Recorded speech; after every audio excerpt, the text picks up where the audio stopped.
right, welcome back, everybody, to the next episode of the Weapon H All-in-One podcast. Today, I got my first in-studio guest today, my man John McCord. Joker played overseas for 12 years, man. God did his thing over there. So today, I want to actually kind of get with him about his experiences overseas and what it was like coming home and all that good stuff. But first, to introduce y'all, he played at the Monroe Community College starting out. Then he went to Cornell University. And after that, he spent his time over in Europe playing in the UK and France. So, he has a lot of experience and he has a different life set. And now we're going to get underway with the questions. So, Big J, my man, how was the first trip over the water? Did you have any emotions, any fears? Man, it's crazy, man. My first experience was actually I went to the Philippines first. Okay. I graduated when I graduated in May. I think I left in like July. Went to the Philippines and played out there for the summer, and it was a culture shock. It was completely different from what I was ever accustomed to, man. Yeah, I know that's right. I know the first time I went over there, man, it was just like, I ain't know nobody. TV was different. Yeah. We had to kind of make way. We waited a lot longer than some of you guys now. It was before all of the social media, so you had internet, so you could still watch everything. We had to. We didn't have none of that. We didn't have none of that, man. I mean, it's crazy. Like when I went to the Philippines, time difference. It was like a 12-hour time difference for me. The language barrier. Yeah, and to this day, man, I can't stand Boston Market because that's the only thing I ate when I was in the Philippines, bro. Like I didn't trust nobody cooking out there. So Boston Market, Wendy's, a lot of that stuff was familiar to me, and I didn't just at that time, a young guy coming out of college, I didn't want to take chance trying new culture and new foods and stuff. So I hate Boston Market to this day, bro. That's what's up, because that was one of the things, like that food stuff, man, listen. Yeah, it's crazy. It after a while, once we got over there for a while, at least for me anyway, once I got over there for a while and I started trying all of their food, I became more entrenched in the culture. But that first year, so he was like, either I'm cooking or exactly. And crazy, the Philippines. So it was kind of misleading too, man. When I got to the Philippines, it was me and I had the other American was Pernell Perry. He was the Fridge Perry and Michael Dean Perry. That was their nephew. Oh, okay. So it was he and I was on the same team. The owner of our team was the richest man in the Philippines. He owned all the banks, all the clubs, all the hotels. So we were spoiled. So he had a maid, I had a maid. They hand washed our clothes. Yeah. We were spoiled. So I was like, wow, this is what's overseas like. I think I'm gonna like this. But it was a major culture shock, man. Major. By the time you got to France, what was that like? Oh, man. That's where you spent pretty much most of your career, right? I split most of my time, and to correct you, brother, okay, 14 years, not 12. Give me back to 2 years, bro. I split a lot of my time I split half between the UK and France. I had an opportunity to leave the UK earlier, but I basically stayed and I got a passport. So I got dual citizenship. But when I got to France, man, it was a great situation.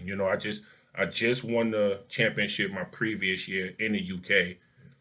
Then going to France, a lot of two of my boys, Ricardo and Jeff Greer, they both from New York.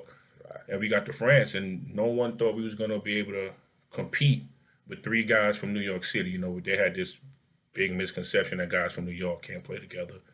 And we went out there and we won the championship in France. So that was just an amazing experience right there. So, nice. I mean, it was great. And the food was great too, man. We found a lot of different restaurants out there that, I liked, Brazilian restaurants, Spanish restaurants, a lot of tapas, and, French food was okay. But, I spent a lot of time in the Brazilian restaurants. Right.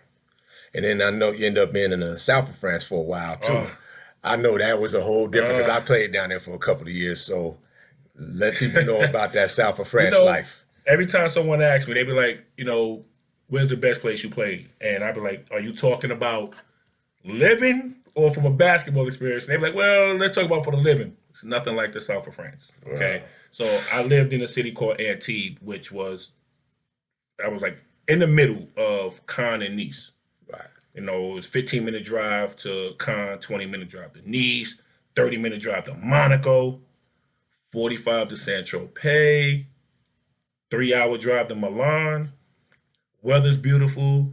It's nothing like it. So I always tell people, when people talk about visiting France and they talk about, I want to go to Paris, don't go to Paris, man. Go down to that French Riviera, man. It's a different lifestyle. I always say it's the Miami of France. Yup. It's the Miami of France, but way better. Way better. Way better. I tell people that all the time. I say that, like, one of the places that I've been in the world where, like, when you wake up every day, it's like just no way you can just be mad at nothing. There's nothing to be mad at. You go out, you see in the Mediterranean Sea, it's beautiful out. I mean, you're on the beach. I mean, there's nothing to be. Only time I think I had shown any bit of anger was on the basketball court. I mean, that's the only time you should show anger anyway. Pretty much. Because if you was angry at the living conditions out there, weather around 75 degrees year round. I mean, New Year's Eve, we was walking around in T-shirts. That's New Year's Eve. And y'all know what it's like coming from, what it's like coming from up north and me from the Bronx. It's always cold New Year's for us. But being out there, man, 75 degrees on New Year's Eve, it was amazing, man. But the south of France is beautiful. Yes. It's gorgeous out there. Absolutely. Man. All right, now, once the career started to wind down, what kind of went through your mind when you made the decision to finally just say, all right, I had enough? Well, the crazy thing was, man, I still had, it goes right back to the south of France. I was in Strasbourg, and I was like, you know what? I'm at this point in my career. What do I want to do? And, I was like, maybe it's time to contemplate retirement. But Antibes, they came to me at the end of the season and offered me 2 more years to come back to the south of France to play 2 years. So at the time when I was married, I discussed with the wife, and she was like, if that's what you want to do, fine. And when I came back here to Charlotte, I was actually in a grocery store and ran into an assistant coach of mine in Walmart, Marcel Webster. Wow. Marcel, I ran into Marcel in Walmart, and, he told me he was a head coach of the women's college team at Barber Scotia. Right. And he was like, what do you want to do after basketball? And I was like, man, I would like to try to get into coaching. He told me about the prep school situation. I was like, well, I still got 2 years left. He hooked up the interview. I went on my interview on that Tuesday, met Marcus, and Marcus like, yeah, I got like 4 more candidates to interview. I was like, all right, that's fine. I wasn't expecting to get the job anyway. I never had no coaching experience besides, how we do when we got to coach clinics overseas. Mm-hmm. So that was a Tuesday. That Saturday, Marcus called me and said, I got the job. Nice. So then at that point, it was like, okay, now hold on. I still got this 2-year contract on the table overseas. And at that point, I saved enough money. And like I said, married, the kids was getting older. So, at the time, it was a decision. I was like, you know what? I'll take the job here. And it made my transition a lot easier, being that I got into something that I enjoyed doing. That's what's up. That was actually my first job when I got back home as well. Mm-hmm. But I noticed, like, at least for me, when I first got back, I had a major adjustment. Again, trying to adjust back to the mind state of being back home in the States compared to being over in Europe, because Europe was just more laid back. Everybody enjoyed life to me. It seemed like they enjoyed life a bit more. How was your adjustment coming back? Well, it was tough, man, because you got to think, man, we probably worked a max of 4 hours a day. And that's probably, including, that's probably saying you had 2 practices. Now you come back here, then, you got to get back into this whole 8 hours or whatever the case may be. And, it was tough. It was a tough transition from that standpoint where, right. Now you really had to get out there and earn, not saying we didn't earn our money over there, but, we had to put in those hours here more so than we really did overseas. So right. it was a kind of an adjustment. And then also the money aspect. Right. It was a big difference from the money we was accustomed to making there and then coming here and having to take a major pay cut. So that was the toughest part of, coming back home. Yeah, guys, I know, people always say, oh, you only worked a few hours. I say, yeah, this is true, but we put a lot of work and a lot of wear and tear on your body. Mm-hmm.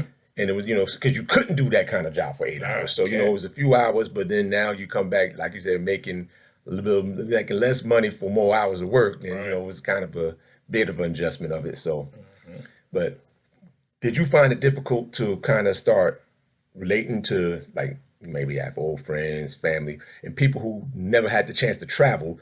Did you start noticing the conversations different, or the things that you took from them was different from when you left?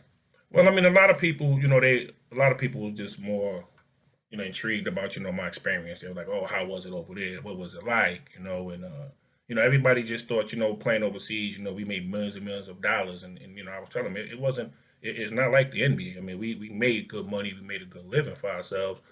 But, just to try to help them understand that, it was a different culture, a different lifestyle, just a different way of us moving compared to us coming back here. I mean, to be quite honest with you, if I would have loved to stayed over there, but I'm just so close to family that I'm like, a 10-hour flight is completely different from a 3 hour car drive. So Right. That was the adjustment for me in regards to like people asking me like, what was life like over there, and what are you planning to do here? When I came back, like I said, I had that coaching opportunity, but I also felt like, it's kind of like I felt like I had to get back into reality. Right. It just felt like we had to get back into reality because I knew this was going to be my life going forward. Now that I had to grind, to get my feet back set on solid ground here in the States. Right. Yep. And because in the time in Europe, we was pretty much, even though we were playing for a team, you had a coach, you had the presidents, and all that kind of stuff. We were still pretty much our own boss. Right. Exactly. We did. It's after a certain amount of time, I started negotiating my own contracts. Right. So we learned the business. We knew what we were doing, and it was different than having to come back now and have somebody telling you what to do or saying something. Someone telling you what to do when you really know this is not what you really want to do. Exactly. I mean, at least we was getting paid for something we loved and we enjoyed doing. Now it's like, hey, I got to do this to provide for the family and put food on the table. So that was the big difference. That was the difference, man. That was a big culture shock and a major change. And I know for me also, I used to it kind of I won't even say upset me. It also disappointed me that I didn't get more of my friends and family to come overseas to experience some of that, because it's nothing like now we done went and we're doing all this traveling. We done seen all these cultures, and then you come back and you hear people talk about the same stuff. It's like, dude, I can't even relate really no more. They look at me as being different, but I say, yeah, actually I am. Right. But I've seen a lot more. Right. So it's a little bit more difficult for me to relate. Did you run into some of those same issues? I did. I definitely did, man. And I just tell people, I was like, listen, man, my whole thing is this, man. We provided an opportunity for a lot of people to come visit us, and they didn't take advantage of that opportunity. So, like right now, for me, like I don't care to travel as much as I used to. It don't really bother me to travel like that no more. It really don't. I mean, I take, obviously you see I take my trips here and there, but, like for me now, like a lot of people like, yo, I want to go here, I want to go here. That don't amuse me no more. That don't fascinate me, because like everybody want to go visit all the places that everyone else goes to. They remember the Tulums, the DR, Punta Cana. But dog, y'all had an opportunity to come see the south of France. You had an opportunity to come. You could have went to Greece. We provided that outlet for people, and they didn't take advantage of it. And now when they talk about certain things, I'm like, we've been there, we've done that. It was so crazy. All my friends, we always try to make a little guys trip here and there, different, every at least once a year, something like that. So we sit, and this is maybe about 3 or 4 years ago, and we all sitting around one day and say, yo, one of the guys said, oh, man, we should go to Europe. I turned at him, looked at him like that, said, bro, right? I mean, every cuss word in the book almost came out of my mouth, y'all. Because I'm sitting up there, y'all lost your mind. All them years, I was there for 18 years. And now y'all want to do it when, like, at least then, I had a little pool over there. Right. I had a place for y'all to stay. I had a ride for y'all to drive around in. And if we did go out, we was in there. First class treatment, man. We was good. Now y'all want to go, I got to be normal guy, and I got to be getting the line back in line like everybody else. Right. Like, man, go on, get out. I mean, they say, and the crazy thing is, we've been from over there for so long, and they still think you still got that same pull. I think the thing that was more disappointing for me is that some of my boys actually came to visit. Okay, well that was good, because I didn't get in. My mother and my sisters, they didn't come, which was upsetting. Wow. I'm like, my kids lived over there, they went to school over there, so like they know what it's like. But my siblings and my mother never came. My mom and pop, they did come, but that was it. That was it. Wow. Not one friend, nobody. So yeah. But it happens. It was an experience I definitely enjoyed, and it changed me for the better. So of course, man, because you coach it. Right, exactly. Now that you're fully entrenched back home, do you actually miss being over there sometimes? You know, I do and I don't. I mean, the one thing that I do miss about it is I miss the bus rides, the plane rides. You know, just being with the guys. Right. You know, I miss that, the traveling and you know, the going in the trenches of battle. I miss that aspect of it. Okay. But other than that, nah, I enjoy being home. I love the life that I'm living now. And I know I still have the opportunity to go visit these places again if I really wanted to. So Dope. I think the only thing I miss is just the battling and just being on a train, like I said, train, plane, and planes. Just sitting there talking junk, playing cards, dominoes, whatever we did, to kill the time while we were traveling. That's the only thing I miss. Right. The camaraderie with the teammates, and that was it. Yeah, I miss some of the places sometimes because I end up building up so many friends and stuff over there. So I'll go back over there here and there just to kind of see people, Right. hang out and take. But more so now, I would like to go back to was able to show a few people Right. some things Exactly. that I was able to experience while I was over there. So, and now that nowadays, what you up to now? Since you're back home, everything's good to go now. Oh You've been here man. for a few years now. So what are you up to nowadays? I'm a broker, man. I'm a Okay, broker. Yeah, dope. work for like it's the third largest brokerage firm in the world. Okay, It's called we just recently changed our name to RXO. okay, So I'm a freight broker. So I'm responsible for all of the freight that move across this beautiful country of ours. So I negotiate all the deals between the truck drivers and their companies. So I'm the middleman between the salespeople. So once basketball's over, you had to put that degree to use, man. So that's what I'm doing right now. and it was Ivy League people. It was Ivy League. It was that Cornell Good old Cornell, education baby. actually came back and it's paying off right now. Right, man. And it's crazy, man, because we make our company just made a transition, and um, I wasn't real fond and happy of the transition they was making because it was pulling me from a team that I've been accustomed to. I've been at this company now it'll be 6 years Okay. in July. So they was pulling me from the team that I was accustomed to, and come to find out the reason why they was doing it is because they want me to take a managerial position. Oh, So I see where it's going, and so I'm just looking for good things to happen right now with the company, and just continue to grow and see what happens, man. See what happens. Got to conquer this just like we did the basketball court, bro. absolutely, That's how you man. gotta take it. And I think that mentality Hmm. from us being overseas, because yeah, NBA, NBA is great, it's millions of dollars, but when you're overseas, it's not only that you playing ball, you're making the money, you're adjusting to a culture, you're adjusting to different people, and you're just your style of play to how they play, and so it's a lot, and then you're there pretty much on your own. Right. So it ended up making us a lot more tougher mentally. So when we come back, we know how to fight. Right. We know how to get in the grind and go in the trenches and do what we need to do.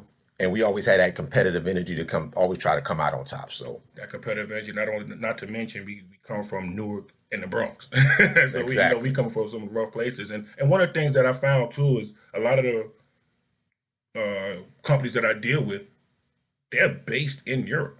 Wow. So a lot of times, we'll get on the phone and we talking and I'll be like, well, where you at? And they'll say a country. And I'm like, oh, I was there. And then I say I played basketball. They're like, oh, we start talking basketball. And Right. that helps generate business for me as well. So it pays off, man. It pays off. Absolutely. That's Pays what's off. up. I mean, it pays off. All right, finish us off for the day. One thing, I mean, sometimes this goes up and down with me. So like a couple of games, well, we'll go to the NBA games, and then you'll be around, you see the crowd again, and sometimes sitting in the crowd is different from being on the court. You hear a bunch of different stuff, but do you actually do you miss hearing the roar of the crowd sometimes? And also, how does it feel when you're in that crowd, you hear the way these people talk, and they know that they probably were talking about us like that. I do miss the roar of the crowd. I love the competition of it. I think we all do, man. Absolutely. Especially when you can go there and my whole thing is I always love playing away because I love to be the villain. Yes. I just love to be the villain. You know what I mean? So I miss that, the roar of the crowd from that perspective. And like you said, I do imagine like people used to talk junk to us, like we talk junk about these players now. You know what I mean? Like this bum, and people saying that about us. You know what I mean? But Right. but I mean, hey man, it's good. I mean, I have no regrets. I enjoyed the 14 years. I enjoyed the experience. So I mean, and the one thing people don't know is I'm a kid that I'm a guy that never played high school basketball. Wow. Never played high school basketball. So everything for me came about playing in the city tournaments in New York and going to Monroe and becoming a All-American as a freshman. I was the first freshman. I was the first player to be an All-American in Monroe College. Wow. And then my sophomore year, I was player of the year and first team All-American. So I was not that kid that grew up playing basketball. Yo, that's so crazy that we ended up connected and being cool. Because I only played 1 year high school. See, that's because I went the first 3 years of doing. I mean, I played everywhere, but I didn't play organized ball. So by the time I did it my senior year, I went and tore the whole city up. Right. But nobody recruited me because I went to an academic school. Because my school, University High School at that time, was the #2 academic school in Newark. Right. So it wasn't known for sports. So I didn't get the looks. So I had to go that hard route. I ended up going Division III. So he went to JUCO. And you grinded and you made it. You made it. You know what I mean? Everybody's path is different, man. Absolutely. And like one of the things I tell our kids today, everybody can't play overseas. They think they could just walk off the streets and just get a job overseas. They don't understand how difficult it is, man. They don't understand it, man. At all. Nah. Basketball wise and just living. Because a lot of guys don't even make it just from getting over there and they're away from everybody and they say, oh, I don't have HBO. Yeah. Oh, I don't have fried chicken. Or oh, I don't have this. And they like, they back home within a couple of weeks. Survive. They can't survive, man. You gotta have thick skin, man, to be able to survive that lifestyle over there, man. It's not for everyone. Everyone's not built for it. Absolutely. Everybody's not built for it. And then you go from this like surviving and learning to embracing and actually loving and enjoying being over there. Yeah. So and they embrace you too. Absolutely. They embrace you too. Yes, man. They do. I have to give them that too. So I mean, I love it, man. I had a great time over there. I don't have no regrets, man. Hey, that's what I like to hear. So good to have you here today, my man. Appreciate it, my brother. Appreciate it. Thanks for everybody for tuning in. And see you next time on the next edition of Weapon H All-in-One podcast.